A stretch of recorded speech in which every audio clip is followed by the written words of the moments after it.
let me tell you a story. Um, this happened to me yesterday morning. I woke up as usual on the school day with the boys to get them ready and breakfasted and dressed whilst Verena ran into the shower because she was going to a French class in the morning and she was going to drop them off at school.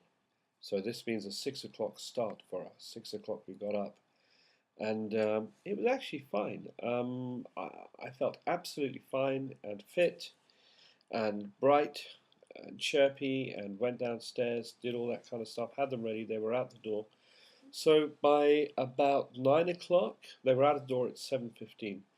By 8:30, 9 maybe, I was feeling uncomfortable. My lungs were feeling a bit tight, especially on this side, on my left side. And I just ignored it. And then it got a little bit painful, it got more and more painful to breathe. And I was suddenly aware that I was puffing and panting without even doing anything. I was going like this. And all my alarm bells started to ring. Is this pneumonia? Because I've had pneumonia before when I was 12. And it, it catches, with me, it catches me within a few hours. Again, I ignored it. Kurosh had one of these new Lego toys given to him for his birthday, and he'd asked me to put it together. So I started putting that together for him.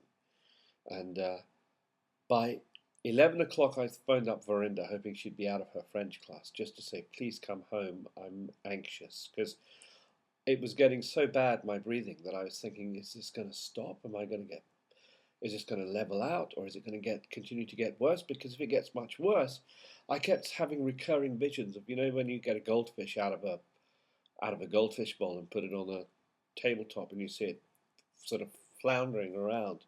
That's how I was going. And after I left her a message, I phoned up my sister and brother-in-law. He's a doctor, and said, Robert, I can't breathe. I'm having trouble. And he said, just go to a doctor. Just don't put the phone down. Just go to a doctor. And I still thought, after I put the phone down, that I'll wait for Verinda to come home. 5 minutes passed, and I realized I can't wait. And I phoned up David, my friend who lives round the corner. He rushed over, took me to hospital. This is Belgium, remember. And usually in most countries, accident and emergency or casualty departments are the armpit of the hospital.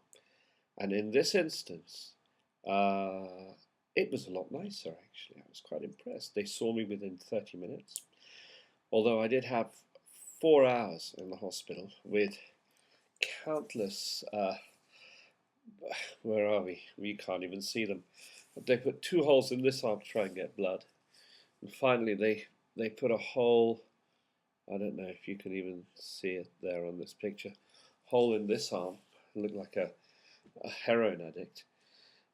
Before finally getting blood, loads of blood, and did lots of tests. I had x-rays, I had all sorts of things done to me by a Flemish doctor who refused to speak any English to me. And so I had to keep speaking French to him, which was very annoying. Verinda came all panicked up. And this doctor was very interesting, actually, because he was an older guy, middle-aged, not that I'm young exactly, but he was much older than me, about 15 years on me, I think. And he kept saying, non, français, s'il vous plaît. Français, seulement français. So, okay, oui, oui. Respirer. Anyway, talking in French, explaining my breathing. Was he Flemish? Yeah, he was Flemish. Yeah, he was Flemish. His name was Flemish when he gave me the prescription.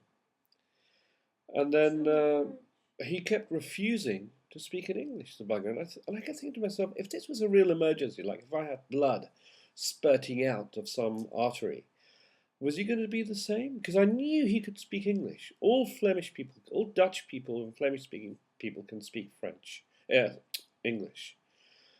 Finally, the bugger talked in English to me after he made his point. And his point was, when I go to England, nobody speaks Flemish. Yeah, well, what do you expect going to England? Do you expect everybody to speak Flemish? The English don't even speak English properly. They can't even speak their own mother tongues, half of them. So anyway, he was a nice guy, in fact, and I sat there waiting. Brenda had to go and pick up the boys.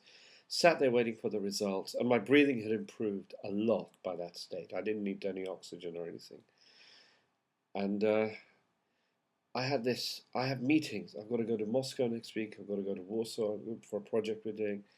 And I had this horrible vision of phoning up the client and cancelling all of these workshops.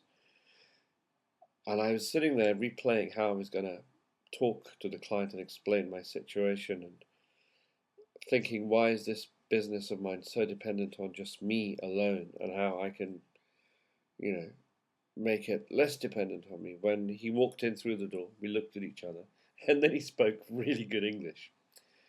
And he said, you have the beginnings of pneumonia, and we have caught it at the right time. And I'm going to send you home. You have this letter to give to your boss. You need 10 days of bed rest, and I want you to take these antibiotics. He gave me a whole lot of antibiotics and paracetamols to bring my... I had a fever, that was the other thing.